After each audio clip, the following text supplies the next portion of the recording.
100% लोकांपर्यंत पोहोचेल असा प्रयत्न केला. एक अभ्यासू नगरसेवक म्हणून आज मला संबोधलं जातं. त्या परिसराचा जर काही कायापालट करायचा असेल, त्या भागामध्ये काय केलं पाहिजे, आपल्याला काय गरज आहे, सगळे प्रश्न ज्यांचे आहे ते सगळे सोडवले जातील. नागरिकांचे सर्व कामं सोडवण्याचा मी पूर्ण प्रयत्न केला. म्हणूनच पक्षाने पुन्हा एकदा मला या ठिकाणी उमेदवारी दिली. जे काम करणारे त्यांना निवडून द्या. या भागाचा पुन्हा एकदा विकास करण्यासाठी आम्हाला संधी द्यावी. नमस्कार, मी Deepak Darade. For the people न्यूजमध्ये आपलं सर्वांचं स्वागत आहे. मंडळी, महापालिका निवडणुकीचा प्रचार सुरू झालेला आहे. रणधुमाळी सगळीकडे सुरू झालेली आहे आणि प्रत्येक उमेदवार हा मतदारांपर्यंत पोहोचण्यासाठी आता सज्ज आहे. आता आपण पुणे महानगरपालिकेमध्ये प्रभाग क्रमांक 10 मध्ये या ठिकाणी बावधन भुसारी कॉलनी हा प्रभाग आहे आणि इथं दिलीप विडे पाटील हे भारतीय जनता पार्टीकडून उमेदवार आहेत. आपलं मनापासून स्वागत आहे. खरं तर ही तुमची आता दुसरी टर्म असेल महापालिकेमध्ये, तुम्ही विजयी झालात आणि तिथं गेलात. तर गेल्या 5 वर्षामध्ये काय अनुभव होता? म्हणजे आता खरं तर 4 एक वर्ष निवडणुका खरं तर लांबलेल्या आहेत, परंतु तुमची जी टर्म होती 5 वर्षाची, त्या 5 वर्षाच्या टर्म मधला तुमचा अनुभव कसा होता? मी दिलीप विडे पाटील 2017 मध्ये या भागातून नगरसेवक म्हणून भारतीय जनता पक्षाचा एक खंदा कार्यकर्ता म्हणून त्याच ठिकाणी नगरसेवक म्हणून त्याच ठिकाणी गेलो. परंतु अत्यंत चांगलं वाटलं की आपल्या परिसराचा जर काही कायापालट करायचा असेल तर महापालिकेमध्ये सदस्य असणं अत्यंत महत्त्वाचं आहे. आपल्या भागातील जे प्रश्न आहेत ते सभागृहापर्यंत, महापालिकेच्या सभागृहापर्यंत जाणं अत्यंत गरजेचं आहे. तरच या छोट्या मोठ्या जे प्रश्न आहेत ते सुटले जातील.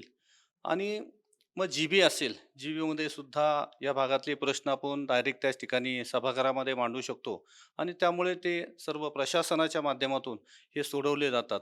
असा एक मला एक अत्यंत चांगला अनुभव आहे.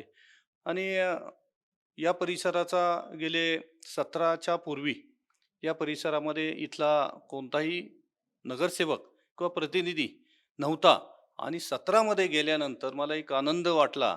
आणि तेव्हापासून मी आजपर्यंत अत्यंत मोठ्या प्रमाणामध्ये ह्या भागामध्ये ज्या सुखसोयी आहे, सार्वजनिक प्रकल्प असतात किंवा लोकांच्या सोयीसुविधा असतात, ज्या गरजा असतात, हे सोडवण्याच्या शासनाच्या दरबारात मांडून ते सोडवून आणण्यासाठी अत्यंत मला आनंद वाटला. आणि बऱ्यापैकी मी म्हणत नाही 100% प्रश्न सोडवले, पण 80-90% तर नक्की ह्या भागाच्या विकासाच्या दृष्टीनं प्रश्न सोडवलेत. एक काम केल्यानंतर फार मोठं समाधान मिळतं, कारण लोकांकडूनही त्याचं ॲप्रिसिएशन मिळतं. अशा कुठल्या एक कामं आहेत, अशी काय 2-4 कामं सांगता येतील, की ज्याचं तुम्हाला समाधान फार मिळालं, की ही कामं आपल्या टर्ममध्ये झाली? काल 17 मध्ये पाहिलं तर ज्येष्ठ नागरिक आमच्या बाजूने खूप होते. म्हणजे माझ्याबरोबर सुद्धा प्रचारामध्ये सुद्धा होते. त्यामुळे ज्येष्ठ नागरिकांना आमच्या भागातील जवळजवळ 4 ज्येष्ठ नागरिक संघांना आपण त्यांना विरंगुळा केंद्र मिळवून दिलं. आणि एवढा आनंद झाला त्यांच्या हे डिक्लेअर केल्यानंतर, त्यांना प्रत्यक्ष त्या सभागृहाचा किंवा विरंगुळा केंद्राचा ताबा दिल्यानंतर त्यांच्या चेहऱ्यावरती एक एवढा आनंद झाला. तो एक क्षण माझ्या दृष्टीने एक अत्यंत महत्त्वाचा क्षण आला. हं, हं. आणखी काय अशी कामं असतात? दुसरा, पाण्याचा प्रश्न. पाण्याचा प्रश्न आमच्याकडं खूप भेडसावत होता. परंतु 25/7 मध्ये ज्या नवीन टाक्या झाल्या चांदणी चौकामध्ये, आणि मग आमचा कोथरूड भुसारी कॉलनी हा जो प्रभाग होता, त्या प्रभागामध्ये सर्वांनाच पाणी मिळाल्यामुळे अत्यंत लोकांना त्याच्यामुळे फायदा झाला आणि त्यामुळे मला त्याचाही एक आनंद झाला. दुसरा, हा प्रभागाचा डीपी झाला. डीपीमध्ये जे रस्ते होते हं, ते हं. आम्ही 99% रस्ते सोडवले आणि त्यामुळं दळणवळणाची साधनं कुणालाही कुठल्याही भागातून जाता येता आलं. त्यामुळं तो ट्रॅफिकचा प्रश्न त्या माध्यमातून आम्ही सोडवण्याचा प्रयत्न केला. थोडाफार एखाद दुसरा प्रश्न राहिला असेल तो सुद्धा आम्ही पुढच्या काळामध्ये नक्की सोडवला आहे. आता तुम्ही म्हणजे आता तर खरं प्रचारामध्येच आहे तुम्ही. मतदार राजाकडे तुम्ही जाताय. 15 जानेवारीला मतदान आहे. काय एक व्हिजन घेऊन तुम्ही चाललाय, की आता म्हणजे 5 वर्षामध्ये सगळीच कामं पूर्ण झाली नाहीत असं होतंच म्हणजे. पण आता मिळाली संधी, समजा तुम्हाला इथल्या मतदारांनी संधी दिली. तर कुठली कामं अशी आहेत, की जी तुम्हाला करायची आहेत, त्याच्यासाठी काय विजन तुम्ही केलंय का? नाही, 17 मध्ये आम्हाला ज्यावेळेस आम्ही गेलो आणि 2 वर्षानंतर 2-2.5 वर्षानंतर कोविडचा प्रसंग आला. त्यामुळे कोविडच्या काळामध्ये आम्हाला काही कामं करता आली नाहीत. ज्यांनी काही प्रकल्प आम्ही सुरू केले. त्यामुळे हं. कोविडचा जो निधी होता, तो आरोग्याच्या दृष्टीनं अत्यंत महत्त्वाचा म्हणून तो सगळा डायव्हर्ट तिकडे केला. आणि त्याच्यानंतर प्रशासन राज 4 वर्ष झालं प्रशासन राज आलं. परंतु प्रकल्प आम्ही 2.5 वर्षामध्ये एवढे मोठे प्रकल्प त्याच ठिकाणी महापालिकेच्या माध्यमातून सुरू केले. 5-10% त्याचं 80% कामं झाली आहेत, काहींचे 90% झाले, राहिलेले 10% करायचे आहे आणि काही प्रकल्प मात्र आम्ही पूर्ण केले. उदाहरण द्यायचं तर एक गावठाणामध्ये आम्ही आरोग्य केंद्र ते उभारलं. 3 मजली इमारत बांधून ते उभारलं. मी 15 दिवसापूर्वीच त्या आरोग्य केंद्रामध्ये गेलो, तर साधारण 23,000 लोकांनी त्या आरोग्य केंद्राला भेट दिली आणि आरोग्य सेवा त्यांनी त्याच ठिकाणी मिळाली त्यांना. दुसरा एक महत्त्वाचा प्रकल्प झाला चांदणी चौकातला. आदरणीय नितीनजी गडकरी साहेब यांच्या माध्यमातून आणि देवेंद्र फडणवीस साहेब यांच्या माध्यमातून हा अत्यंत मोठा 1,000 कोटी रुपयाचा प्रकल्प मी त्याच्यामध्ये खूप महापालिकेमध्ये वेळोवेळी प्रश्न उपस्थित करून ती जागा संपादन होणं गरजेचं होतं. हं. 80% जागा संपन्न झाल्याशिवाय प्रकल्प हा नॅशनल हायवेकडनं सुरू होत नव्हता. परंतु ते करण्यासाठी माझी स्वतःची जागासुद्धा त्याच्यामुळे मी पैसे घ्यायच्या अगोदर ताबा दिला आणि नंतर मला त्याचा मोबदला मिळाला. बरं. त्यामुळे हा प्रकल्प अत्यंत चांगल्या पद्धतीनं हा झाला. त्यामुळे ट्रॅफिकचा प्रश्न अत्यंत हा सोडवला गेलेला आहे. आमच्या भागामध्ये जो नॅशनल हायवे आहे, तो दोन्ही बाजूने माझ्या सर्व प्रभागातून तो जातो. त्यामुळे दळणवळणाच्या दृष्टीनं कात्रज ते देहरोड हा मेट्रो प्रकल्प व्हावा हायवेने, अशी एक मी अनेक वेळा मागणी केलेली आहे आणि तो सुद्धा 3rd फेजमध्ये तो सुद्धा पूर्ण होईल अशी आम्हाला अपेक्षा आहे. बावधन बुद्रुकमध्ये नव्याने गाव यामध्ये समाविष्ट झाल्यानंतर त्या प्रभागाचा किंवा त्या भागाचा पी-एम-आर-डीमध्ये समाविष्ट होता. तो टी-पी जो डी-पी आहे त्यांनी बनवला, तो रद्द करण्यासाठी आम्ही पाठपुरावा केला आणि तो रद्दही झाला. कारण का जर प्रकल्प किंवा काही सुखसोयी करायच्या असेल, तर एका संस्थेनं फक्त सँक्शन करायचं आणि दुसऱ्या संस्थेने ते देऊन काम करायचं हे योग्य नाही. पी-एम-आर-डी तेच करत होतं. पी-एम-आर-डीला हे सँक्शन जे आहेत ते करायचे आणि ज्या सुखसोयी आहे त्या पी-एम-सीने करायच्या. त्यामुळे आम्ही त्याला विरोध केला आणि मग शासनाने पी-एम-आर-डी हा डी-पी आहे तो रद्द केला आणि आता नव्यानं पुणे महापालिका हा डी-पी तयार करेल आणि मग आम्हाला त्या लोकांच्या सोयीसाठी ज्या ठिकाणी जे रिझर्वेशन पाहिजे, मग प्लेग्राऊंड पाहिजे, शाळा पाहिजे, गार्डन पाहिजे, अशा पद्धतीने ते आम्हाला नाट्यगृह हक्कात पाहिजे. नाट्यगृह पाहिजे. नाट्यगृहाची सुद्धा त्याच ठिकाणी राजा केळकर संग्रहालय काही जागा शासनाने दिलेली आहे. तर त्यातला काही पार्ट नाट्यगृहासाठी वापरावा, काही पार्ट राजा केळकर संग्रहालय वापरावा, जेणेकरून आमच्या परिसरातील लोकांची जे नाट्यगृह आहे याची सुद्धा मागणी त्याच ठिकाणी पूर्ण पूर्ण होईल अशी एक आमची इच्छा आहे. त्याचप्रमाणे बावधन बुद्रुकमध्ये नव्याने समाविष्ट झाला आहे. परंतु त्याच्यामध्ये मी 23 गावं गेल्यानंतर न्यायालयामध्ये मुंबई उच्च न्यायालयामध्ये याचिका दाखल केली, की गावांना पाणी मिळालं पाहिजे. तशा पद्धतीनं कोर्टाचा आदेश झाला आणि या ठिकाणी पाण्याची व्यवस्था केली पाहिजे, महापालिकेने केली पाहिजे असे आदेश झाल्यानंतर 19 कोटी रुपयाची नळ पाणी पुरवठा त्याच ठिकाणी पाईपलाईनसाठी 19 कोटी रुपये मंजूर झाले आणि त्याच ठिकाणी वेगवेगळ्या ठिकाणी 4 टाक्या बांधण्यासाठी 24 कोटी रुपये ते सुद्धा मंजूर झाले. मंजूर होऊन राहिलं नाही, तर आता 70 ते 80% काम पूर्णही झालं आणि मग जे पावधन बुद्रुकला आहे त्या परिसराला पाणी चांगल्या पद्धतीनं 24/7 ह्या पद्धतीनं सर्वांना पाणी पुढच्या काळामध्ये मिळेल यासाठी सुद्धा आम्ही आजपर्यंत प्रयत्न केलेला आहे. त्याचप्रमाणे या परिसरामध्ये आम्हाला हिंजवडीला पोलीस स्टेशन होतं. आम्ही बावधन पोलीस स्टेशन व्हावं अशी अनेक वेळा संबंधित सर्व गृहमंत्री असेल, मुख्यमंत्री असेल यांना पाठपुरावा केला. जिल्ह्याचे पालकमंत्री असतील त्यांनाही पाठपुरावा केला आणि बावधन पोलीस स्टेशन हे मंजूर झालं. परंतु मंजूर झाल्यानंतर याला जागा नव्हती. म्हणून मीच एक व्यायामशाळा बांधलेली, महिलांसाठी व्यायामशाळा बांधलेली इमारत मोठी. त्या पहिला मजला आणि ग्राउंड हे 2 त्यांना आता तात्पुरत्या स्वरूपामध्ये पोलीस स्टेशनला दिल्यामुळे आमच्या इकडचा जो पोलिसांच्या बाबतीत जे हे चोऱ्या होतात किंवा ट्रॅफिकचा प्रश्न आहे, याच्यापासून लोकांना त्याच्यामुळे शिथिलता मिळाली किंवा त्याच्यापासून आमच्या लोकांना संरक्षण मिळालं. अशा पद्धतीने ते सुद्धा एक मोठं काम माझ्या माध्यमातून या ठिकाणी झालेलं आहे. त्यानंतर आमच्या इथं एक महिला बचत गट जो आहे त्यासाठी 3 मजली इमारत ती सुद्धा मी या ठिकाणी पूर्ण केलेली आहे. दुसरा एक प्रकल्प आहे जिमसाठी, महिलांची जिम आणि मुलांसाठी जिम, एक वेगळी इमारत त्याच ठिकाणी मी दोन उभारली. स्वतंत्र जिम आहे. हो, वेगवेगळ्या 2 स्वतंत्र जिम आहे. शाळेसाठी आमच्याकडे 1500 विद्यार्थी आहे. गरीब विद्यार्थी जे कामगार वर्ग आहे त्यांचे विद्यार्थी आहे. त्यासाठी आम्ही एक इमारत 10.5 कोटी रुपयाची इमारत त्या ठिकाणी बांधलेली आहे. आणि ई लर्निंग स्कूल त्याला मान्यता घेऊन त्या पद्धतीनं ही लहान मुलं, गरीब कुटुंबातली खरं ही मुलं आहेत. त्यांना सुद्धा त्याच ठिकाणी सेवा मिळाली, त्यांना बसण्यासाठी चांगल्या पद्धतीचं शिक्षण मिळतंय. त्यामुळे तो एक मला खूप आनंद या क्षणी वाटतोय. आणखी आता नियोजित काय, व्हिजन काय असणार आहे तुमचं? आता बावधनमध्ये वनाजपासनं चांदणी चौकापर्यंत मेट्रो प्रकल्प व्हावा अशी आमची सर्व नागरिकांची इच्छा आहे. त्यामुळे मी स्टँडिंग कमिटीवरती असतानाच त्याचा DPR केला आणि तो सँक्शन झाला. ते पुढच्या काळामध्ये सुरू होईल. परंतु कोथरूडचा जो PMT डेपो आहे त्या भागामध्ये खूप ट्रॅफिक जाम होतं. त्याच्यामुळे आम्ही ती मागणी केली. मग त्यामुळे 2 मजली पूल, खाली पूल आणि वरती मेट्रो अशा पद्धतीनं ते सुद्धा सँक्शन झालं. वर्क ऑर्डर त्याची निघेल आणि तो एक प्रश्न अत्यंत चांगल्या पद्धतीचा पूर्ण होईल. दुसरा प्रश्न हा जो आमचा चांदणी चौक ते पाषाण हा जो 36 मीटरचा रोड आहे त्याच्यावरती सुद्धा पंतप्रधान निधीतनं आम्ही एक 15 कोटी रुपये त्याच्यावरती तरतूद झाली आणि तो सुद्धा पूर्ण 36 मीटर वाईड करून तो सुद्धा पूर्ण करण्याचा आम्ही मानस याच ठिकाणी केलेला आहे. याच ठिकाणी 2 ठिकाणी प्लेग्राऊंड आहे. सर्वे नंबर 19 मध्ये 2 एकर जागा आहे. त्याच्यावरती सुद्धा प्लेग्राऊंडची व्यवस्था आम्ही करतोय. त्याला आता 2 कोटी रुपये तरतूद झाली आणि त्याचा प्लॅन अत्यंत चांगल्या पद्धतीनं, मग त्याच्यामध्ये फुटबॉल असेल, क्रिकेट असेल, बास्केटबॉल असेल, जिम असेल, ओपन जिम असेल, असे देशी खेळ त्याच ठिकाणी आम्ही करण्याचा प्रयत्न त्याच ठिकाणी करतोय. त्याचप्रमाणे सर्व नंबर 48 मध्ये तिथं सुद्धा प्लेग्राऊंडचं रिझर्वेशन आहे. त्याच ठिकाणी सुद्धा 1.25 कोटी रुपये आता त्याच्यावरती तरतूद केलेली आहे. तो सुद्धा चांगल्या पद्धतीचं आम्ही प्लॅनिंग करू.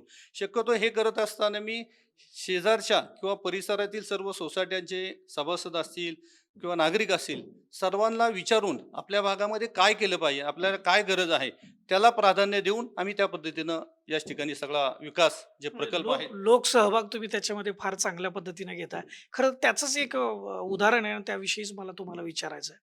बावधनमध्ये बावधन सिटिझन फोरम आहे आणि त्याचे म्हणजे 2,000-2,500 3,000 सदस्य आहेत. त्यांनी पण या सगळ्या भागाचा परिसराचं एक सर्वेक्षण केलं आणि इथं काय म्हणजे इथल्या नागरिकांना एक चांगलं आयुष्य जगता यावं म्हणून एक काय आपल्याला इथं करता येईल म्हणून एक ते सर्वेक्षणामधून काही मुद्दे समोर आणलेले आहेत. 40-50 मुद्दे आहेत. तर त्या संदर्भात तुमचं काय मत आहे? त्यांनी जे मुद्दे हे केले, मी पाहिले, त्याच्यावरती मी पूर्ण अभ्यास केला आणि सगळेच प्रश्न जे आहेत ते सोडवण्याचा टप्प्याटप्प्याने सहानुभूतीपूर्वक विचार करून सगळे प्रश्न ज्यांचे आहे ते सगळे सोडवले जातील. हा मी एक लोकप्रतिनिधी या नात्याने मी याच ठिकाणी आपल्याला सांगू इच्छितो. मला सांगा म्हणजे आता भारतीय जनता पार्टीच्या तिकीट वाटपाबद्दल बरेच काही प्रश्न उपस्थित होतात. अनेकांची तिकीटं कापली गेलेली आहेत. काहींची तिकीटं त्यांना दिलं नाही. म्हणजे विद्यमान जे नगरसेवक त्यावेळी होते मागच्या टर्ममध्ये. पण त्यांच्या घरामध्ये काय दिले. पण तुम्हाला तिकीट मात्र परत मिळालेलं आहे. असं का झालं? नाही, मी एक भारतीय जनता पक्षाचा सच्चा कार्यकर्ता आणि गेले 2017 मध्ये माझ्यावर विश्वास टाकून पक्षाने मला उमेदवारी दिली आणि त्या उमेदवारीतून नागरिकांचा चांगल्या पद्धतीनं सोनं कसं होईल याचं त्या पद्धतीनं मी विचार केला आणि नागरिकांचे सर्व कामं सोडवण्याचा मी पूर्ण प्रयत्न केला. माझं बावधनमध्ये एक ऑफिस आहे, भुसारीमध्ये शांतिवन चौकामध्ये तिथेही ऑफिस आहे. म्हणजे 100% लोकांपर्यंत पोहोचेल असा प्रयत्न केला. कोविड झाल्यानंतर सुद्धा गेली आता प्रशासन 4 वर्ष प्रशासन आहे, परंतु माझं ऑफिस मात्र 24 तास माही सेवा त्यांना उपलब्ध करून दिली. ज्या ज्या नागरिकांना सुविधा पाहिजे त्या संपूर्ण छोट्या मोठ्या महापालिकेच्या काही गरजा आहेत त्या सुद्धा हे करण्याचा प्रयत्न केला आणि मी पूर्ण वेळ समाजामध्ये राहिल्यामुळे खरं माझ्यावरती परत एकदा भारतीय जनता पक्षाने विश्वास टाकला. विशेष करून केंद्रीय मंत्री मुरली अण्णा मोहोळ असतील, महाराष्ट्र राज्याचे मंत्री आदरणीय चंद्रकांतदादा पाटील असेल, आमच्या विभागाचे आमदार आदरणीय भीमरावांना तापकीर असतील, शहराचे अध्यक्ष असतील आणि कार्ड कमिटी असतील, यांनी सर्व विचार करून माझ्यावरती पुन्हा एकदा विश्वास संपादन करून मला पुन्हा एकदा या ठिकाणी उमेदवारी दिली. परंतु ती उमेदवारी देत असताना ह्या भागातील जे प्रश्न राहिलेले आहे ते पूर्ण पूर्ण केले जातील. मी माझा एक सांगायचं एक आनंद वाटतो. 2017 पासून मी भारतीय जनता पक्षाची कोणतीही मीटिंगला गैरहजर राहिलो नाही. पुणे महानगरपालिकेमध्ये सुद्धा वार्ड वार्ड कमिटीची मीटिंग असेल, जी असेल, स्टँडिंग कमिटीवरती सुद्धा मी 2 वर्ष काम केलं. स्टँडिंग कमिटीवरती सुद्धा एकही मीटिंगला मी गैरहजर राहिलो न 100% हजेरी राहून काय जे आहे महापालिकेमध्ये चालतं, कशा पद्धतीने कारभार करायला पाहिजे, तिथं काही ज्येष्ठ नगरसेवक आहेत, त्यांच्याकडनं सुद्धा अभ्यास घेऊन अधिकारी कशा पद्धतीने बोलतात, कशा पद्धतीनं प्रकल्पासाठी प्रोत्साहन देतात, हा सगळा पूर्ण अभ्यास केला. आणि एक अभ्यासू नगरसेवक म्हणून आज मला संबोधलं जातं. सकाळ वर्तमानपत्राने सुद्धा एक याच्यासाठी नगरसेवकांची काय म्हणायचं त्याला सर्वे केला. नगरसेवकांचा सर्वे केला असून त्यांनी मतदानाच्या रूपानं की आदर्श नगरसेवक म्हणून निवडण्याचा प्रयत्न केला. त्याच्यामध्ये माझा आदर्श नगरसेवक म्हणून सुद्धा सन्मान सकाळ पेपरने केला. म्हणजे याच्यापेक्षा अजून काय, म्हणूनच पक्षाने पुन्हा एकदा मला या ठिकाणी उमेदवारी दिली. आणि मी सर्व कार्ड कमिटीचे असेल, आदरणीय मूल्यांना मोहोळ असेल, आदरणीय चंद्रकांत दादा पाटील असेल, आदरणीय भीमरावांना तापकीर असेल, यांचे खूप खूप पक्षाचे सुद्धा आदरणीय धीरजी घाटे असेल, या सर्वांचं या ठिकाणी मी खूप खूप आभार व्यक्त करतो. आणि त्यांना पुन्हा एकदा मी काय करणार आहे, माझं व्हिजन काय आहे, ते सुद्धा मी त्यांना नागरिकांच्या रूपानं नागरिकांच्या सेवा करून ते सुद्धा दाखवणार आहे. माझे काही अजून काही प्रकल्प जे आहे खरंच बावधनच्या किंवा प्रभागाच्या दृष्टीने अत्यंत महत्त्वाचे आहे. याच ठिकाणी विजेचा खूप लपंडाव होतो. त्यासाठी बावधन बुद्रुकमधील सर्व नंबर 159 मध्ये जी गायरानाची जमीन आहे, ती जमीन देण्यासाठी मी प्रयत्न केले. आदरणीय बावनकुळे साहेब महसूल मंत्री असल्यामुळे त्या ठिकाणची जागा जी जेवढी MSCBL लागती तेवढी जागा देण्याचं त्यांनी मान्य केलं. त्याच्यावरती 220 किलोवॅटचे सबस्टेशन मान्यता मिळाली. 150 कोटी रुपये त्याच्यावरती तरतूद करून ते सुद्धा सँक्शन झालेले. हा सुद्धा प्रकल्प पुढच्या 25 ते 30 वर्ष या परिसराला MSCBची किंवा लाईटची व्यवस्था जी आहे ना अत्यंत चांगल्या पद्धतीने होणार आहे. अशाच पद्धतीनं 24/7 मध्ये या भागामध्ये पाण्याचा थोडा कमी दाबाने पाणी येतं किंवा कमी होतं, म्हणून अजून एक टाकी त्याच ठिकाणी पूर्ण झालेली, ती सुद्धा एक महिन्याभरामध्ये पूर्ण होईल. आणि त्याच्या माध्यमातून या परिसरातील सर्व पाण्याची व्यवस्था सुद्धा अत्यंत चांगल्या पद्धतीने होईल. दुसरं एक सांगायचं असं, जे मेट्रोला सार्वजनिक व्यवस्था मेट्रो स्टेशनपर्यंत गेली पाहिजे, त्या दृष्टीने सुद्धा मी खूप चांगल्या पद्धतीनं प्रयत्न करत आहे. मेट्रो आणि PMC यांच्या माध्यमातून ज्या लोकल बस किंवा व्यवस्था करायला पाहिजे, ते सुद्धा त्या माध्यमातून सुद्धा आम्ही पाठपुरावा करतोय, ती मागणी करतोय. आणि ती सुद्धा व्यवस्था झाल्यानंतर आमच्या नागरिकांना त्याचाही चांगल्या पद्धतीनं फायदा होईल असंही सांगतो. आमच्या भागामध्ये एक राम नदी आहे. पुण्यामध्ये मुळा मोठा जी सुधार नदी सुधार प्रकल्प आहे, तो जायकाचा प्रकल्प आहे. त्याच धर्तीवरती आम्हाला आमची सुद्धा रामनदी याच्या प्रकल्पामध्ये समाविष्ट करा आणि आमची सुद्धा रामनदी ही चांगल्या पद्धतीनं सुशोभीकरण झालं पाहिजे, अशा पद्धतीनं सुद्धा मी अनेक दिवस झालं त्यासाठी प्रयत्न करतोय, पाठपुरावा करतोय. आणि ते पूर्ण केल्याशिवाय मी सुद्धा शांत राहणार नाही, एवढे मी आपल्याला सांगू इच्छितो. आता मतदारांना म्हणजे तुम्ही मतदारांसाठी बरंच काही करताय, पण मतदारांना आवाहन काय कराल आता या निमित्तानं, निवडणुकीच्या निमित्तानं? मी एवढंच आवाहन करेल की केंद्रामध्ये आदरणीय नरेंद्रजी मोदी साहेब हे एक कणखर नेतृत्व, जगाच्या पाठीवरती जगावरती चांगल्या पद्धतीने त्यांनी छाप निर्माण केलेली असं एक नेतृत्व आहे. महाराष्ट्र राज्यामध्ये आदरणीय देवेंद्रजी फडणवीस साहेब हे सुद्धा 18-18 तास काम करतात. ह्या कामाचा बोध घेऊन पुणे महानगरपालिकेमध्ये सुद्धा भारतीय जनता पक्षाची सत्ता आल्यानंतर आपल्या भागासाठी काय काय मिळू शकतं, म्हणून ते एक आव्हान करतो की ह्या भागातील नगरसेवक मागच्या वेळेस जशा पद्धतीनं 4ही नगरसेवक त्यांनी निवडून दिले आणि ह्या भागाचा कायापालट झाला, तसाच कायापालट पुन्हा एकदा आम्हाला राहिलेल्या जे प्रकल्प आहे, छोटे मोठे प्रकल्प आहे किंवा जे रोजच्या जीवनामध्ये काही गरजा पडतात, त्या पूर्ण करण्यासाठी आम्हाला निवडून द्या आणि या भागाचा पुन्हा एकदा विकास करण्यासाठी आम्हाला संधी द्यावी, अशा पद्धतीने मी नागरिकांना आवाहन करतोय. आणि कामासाठी तुम्ही जे काम करणार आहे त्यांना निवडून द्या. कुठं कुणी येईल, 10-10 वर्ष पूर्वी काही याच ठिकाणी नगरसेवक होते, परंतु आमच्या बावधन भागामध्ये एकही काम किंवा कोणतेही काम केलेलं नाही आणि 10 वर्षानंतर ते आत्ता येतात आणि पुन्हा आमच्याकडे मागतात, की आम्हाला मतदान करा, आम्हाला निवडून द्या. परंतु आम्ही कोविडच्या काळामध्ये ही मंडळी कुठे गेली होती? आम्ही कोविडच्या काळामध्ये सुद्धा संघ परिवार ज्या पद्धतीने काम करत होतो, त्या पद्धतीने आम्ही कोविड सेंटर, लसीकरण त्यानंतर अशा याच्यामध्ये स्वतः जाऊन मी स्वतः 3 वेळा मला कोरोना पॉझिटिव्ह झाला आणि मी ॲडमिट होतो. तरीसुद्धा आल्यानंतर पुन्हा त्यांच्यामध्ये जाऊन काम केलं आणि लोकांच्या ज्या त्यावेळेस जी भीती होती, ती भीती हे करण्यासाठी मी स्वतः गेलो आणि ते धीटपणा त्यांना हे केलं आणि याच्यातून कोरोनाच्या याच्यातून बाहेर काढण्यासाठी अत्यंत चांगल्या पद्धतीने काम केलं. पुन्हा आता 4 वर्ष झालं प्रशासन राज आहे. तरीसुद्धा आम्ही घरी बसलेलो नाही. आम्ही आमचं दुकान जे ऑफिस आहे ते चालू ठेवलं. 24 तास नागरिकांमध्ये गेलोय. म्हणून आम्हाला निवडून द्या. म्हणून आम्हाला पुन्हा एकदा तुमची अधिकृतपणे सेवा करण्याची ती संधी द्यावी, यासाठी मी नागरिकांना त्यांनाही ते आवाहन करतोय. हे होते दिलीप विडे पाटील, भारतीय जनता पार्टीचे बावधन भुसारी कॉलनी या प्रभाग क्रमांक 10 चे उमेदवार आहेत आणि त्यांनी आवाहन केलंय की हे जे प्रकल्प आहेत, जे पहिल्या टर्ममध्ये काही प्रकल्प झालेत, काहीची सुरुवात झाली, काही बाकी होते आणि ते पूर्णत्वास जर न्यायचं असेल, या प्रभागाचा सर्वांगीण विकास करायचा असेल, नागरिकांना सुविधा निर्माण करायच्या असतील, तर पुन्हा एकदा महापालिकेमध्ये जाण्याची संधी द्यावी असं ते मतदारांना आवाहन करतायत. व्हिडिओ खाली तुम्हाला काय वाटतं ह्या कमेंट बॉक्समध्ये लिहा आणि फॉर द पीपलला आपण फॉलो करा, सबस्क्राईब करा. आमच्या नवीन नवीन अपडेट्स तुम्हाला त्यामुळे मिळत राहतील. कॅमेरामॅन रोहित वनकटेसह मी Deepak Darade, for the people news, Pune.